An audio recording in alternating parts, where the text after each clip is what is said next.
নমস্কাৰ প্ৰিয় দৰ্শকসকল, মই আপোনালোক সকলোকে সৰগমী চেনেললৈ স্বাগত জনাইছোঁ। আজি মই আপোনালোকক চাকৰি সম্পৰ্কীয় কথা ক'বলৈ গৈ আছোঁ, মানে ধৰি লওক চাকৰি খবৰ এটা দিবলৈ গৈ আছোঁ। তো সেয়েহে আপোনালোকে ভিডিঅ'টো স্কিপ নকৰাকৈ শেষলৈকে সম্পূৰ্ণৰূপে চাব।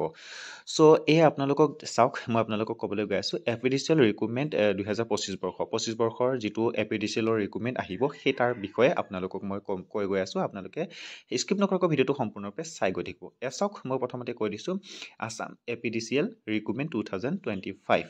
কেতিয়া আহিব, ক'ৰ পৰা আহিব, মানে ধৰি লওক কেতিয়া আপোনালোকে অনলাইন কৰিব পাৰিব, সকলোখিনি দেখুৱাম। তো আপোনালোকে স্কিপ নকৰাকৈ ভিডিঅ'টো চাই গৈ থাকক। ডিপাৰ্টমেণ্ট চাওক, পাৱাৰ ডিপাৰ্টমেণ্ট আছাম, আৰু অৰ্গেনাইজেশ্যন মানে ধৰি লওক তিনিটা কেটেগৰীত আহিব, এপিডিচিএল, AEGCL আৰু APGCL।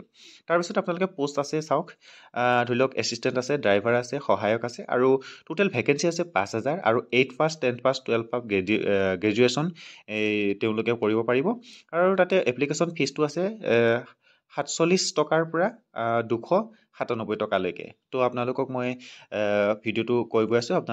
যদি আপোনালোকে ভালকৈ চাম বুলি ভাবে, তেতিয়াহ'লে আপোনালোকে ভিডিঅ'টো প'ষ্ট কৰিবলৈ ধুনীয়াকৈ চাব পাৰিব।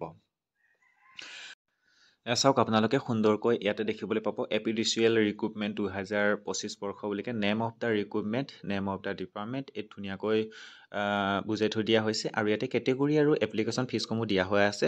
জেনেৰেলৰ ধৰি লওক 297 টকা, আৰু OBC ST SC 197 টকা, আৰু BPLৰ চাওক 47, PWৰ 47 দিয়া হৈ আছে। আৰু ইলিজিবিলিটি ক্ৰাইটেৰিয়া ইয়াত চাওক ধুনীয়াকৈ সুন্দৰকৈ দিয়া হৈ আছে। আৰু এজ লিমিটটো ইয়াতে চাওক, মই আপোনালোকক কৈ দিছোঁ এজ লিমিট।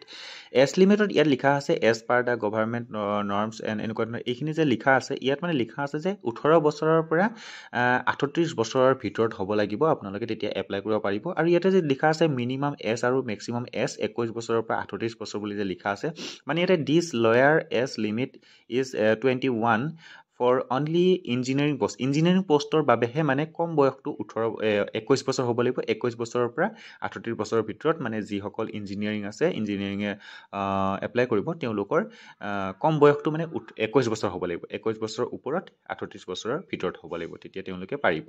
আৰু তাৰ লগতে বয়সৰ মানে যিটো এজ ৰিলেক্সেশ্যন আছে, তাতে ST আৰু SCৰ কাৰণে 5 বছৰ, আৰু OBC MOBCৰ কাৰণে 3 বছৰ, PWD 10 বছৰ, আৰু ডিপাৰ্টমেণ্টেলৰ কাৰণে ধৰি লওক 7 বছৰ, তেনেকুৱা ধৰণৰকৈ আছে। আৰু এডুকেশ্যনেল যিটো কোৱালিফিকেশ্যনৰ ফৰ এপিডিচিএল ৰিক্ৰুটমেণ্ট, মানে এপিডিচিএল ৰিক্ৰুটমেণ্টৰ কাৰণে যিখিনি ধৰি লওক কোৱালিফিকেশ্যন লাগিব, মানে পঢ়াৰ কাৰণে যিখিনি ধৰি লওক চাৰ্টিফিকেট লাগিব বা কি লাগিব, সেই সকলোখিনি ইয়াতে ধুনীয়াকৈ সুন্দৰকৈ বুজাই থৈ দিয়া আছে। চ' আপোনালোকে ভিডিঅ'টো প'ষ্ট কৰিকে সুন্দৰকৈ চাব পাৰিব যদি আপোনালোকে ইচ্ছা কৰে। চ' গতিকে গোটেইখিনি সম্পূৰ্ণ ডিটেইলছ আপোনালোকক কৈ যাব পৰা নাই, যিহেতু ধৰি লওক গোটেইখিনি কৈ দিলে ভিডিঅ'টো বহুত দীঘল হৈ যায়। তো গতিকে আপোনালোকে নিজেই ইয়াতে পঢ়ি চাব, সুন্দৰকৈ লিখি থৈ দিয়া আছে। চ' মই যিখিনি পাৰোঁ আপোনালোকক বুজাই গৈ আছোঁ, আপোনালোকে সুন্দৰকৈ চাই গৈ থাকক, স্কিপ নকৰিব ভিডিঅ'টো, তো শেষলৈকে চাই গৈ থাকক। চাওক, সকলোখিনি ধুনীয়াকৈ দেখুৱাই থৈ দিয়া আছে। এতিয়া মই মেইন কথাখিনি আপোনালোকক কৈ গৈ আছোঁ। চাওক, how to apply for APDCL recruitment, তাৰমানে যিটো ৰিক্ৰুটমেণ্ট আহিছে কেতিয়া, মানে কেনেকৈ আপোনালোকে এপ্লাই কৰিব লাগিব, তাৰ বিষয়ত ইয়াতে সুন্দৰকৈ ইয়াত দেখুৱাই থৈ দিয়া আছে। মানে ইয়াতে দেখুৱাই থৈছে যে স্ক্ৰল ডাউন টু দ্য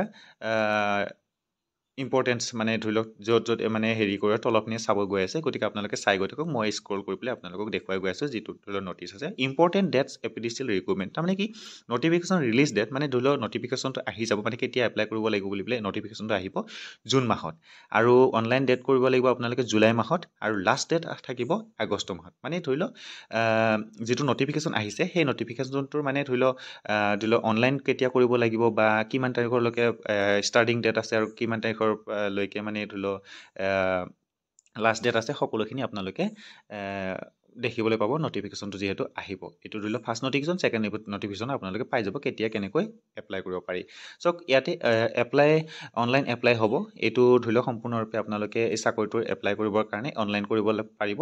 চ' আৰু এটা ডাউনলোড নটিফিকেশ্যন ইয়াতে কামিং চুন বুলি আহিছে, যিহেতু এতিয়ালৈকে সেই অনলাইন প্ৰচেছটো এতিয়ালৈকে অহা নাই, যিহেতু জুন মাহত অহা কথা আছে। চ' গতিকে জুন মাহত আহিলে আপোনালোকে ইয়াতে কামিং চুনৰ ঠাইত ধুনীয়াকৈ এপ্লাই কৰিব পাৰিব, আৰু অফিচিয়েল ৱেবছাইট আহি যাব। তো গতিকে আপোনালোকে চিন্তা কৰিব নালাগে, অফিচিয়েল ৱেবছাইটটো যেতিয়া আহি যাব, তেতিয়া আপোনালোকে সেই অফিচিয়েল ৱেবছাইটত গৈ পেলাই ধুনীয়াকৈ তাতে অনলাইন কৰিব পাৰিব। তো গতিকে আপোনালোকে চিন্তা নকৰিব, মই আপোনালোকক সম্পূৰ্ণৰূপে গোটেইখিনি তথ্য আপোনালোকক দি গৈ থাকিম। তো আপোনালোকে মোৰ ভিডিঅ'টো যদি আপোনালোকে সম্পূৰ্ণৰূপে চালে, তেতিয়াহ'লে তেতিয়াহ'লে আপোনালোকে ডেছক্ৰিপশ্যনত গৈ পেলাই চেক কৰি চাওক, তাতে লিংক এটা দিয়া হোৱা আছে, তাতে গৈ পেলাই ধুনীয়াকৈ এই যিখিনি ন'টিফিকেশ্যন মই আপোনালোকক পাই পেলাই আপোনালোকক জনালোঁ, ধৰি লওক পঢ়ি শুনালোঁ, সেইটো আপোনালোকে নিজে পঢ়ি জানিব পাৰিব। আৰু লগতে আপোনালোকক মই পুনৰবাৰ কৈছোঁ, আপোনালোকে মোৰ চেনেলটো ছাবস্ক্ৰাইব কৰি বেল আইকনটো অল কৰি থৈ দিয়ক, তেতিয়াহ'লে আগন্তুক যিবোৰ আপডেট আছে সেই আপডেটবোৰ আপোনালোকে পাই গৈ থাকিব, বা ন'টিফিকেশ্যন যেতিয়া আহি যাব এপ্লাই যেনেকুৱা ধৰণৰ কৰিব লাগে, কেনেকুৱা ধৰণৰ এপ্লাই কৰিব লাগে, সেই সকলোবোৰ আপোনালোকে সুন্দৰকৈ এই ভিডিঅ'ৰ জৰিয়তে, মোৰ চেনেলৰ জৰিয়তে আপোনালোকে জানিবলৈ পাৰিব। তো গতিকে আপোনালোকে স্কিপ নকৰাকৈ ভিডিঅ'টো যিহেতু সম্পূৰ্ণকৈ চালে, তেতিয়াহ'লে আপোনালোক সকলোকে ধন্যবাদ জ্ঞাপন কৰিছোঁ, আৰু লগতে আপোনালোকক পুনৰবাৰ ৰিকুৱেষ্ট কৰিছোঁ, মোৰ চেনেলটো ছাবস্ক্ৰাইব কৰি বেল আইকনটো অল কৰি থৈ দিয়ক, তেতিয়াহে আগন্তুক ভিডিঅ'বোৰ আৰু আগন্তুক যিবোৰ আপডেট আহিব ন'টিফিকেশ্যনবোৰ আপোনালোকে পাই গৈ থাকিব।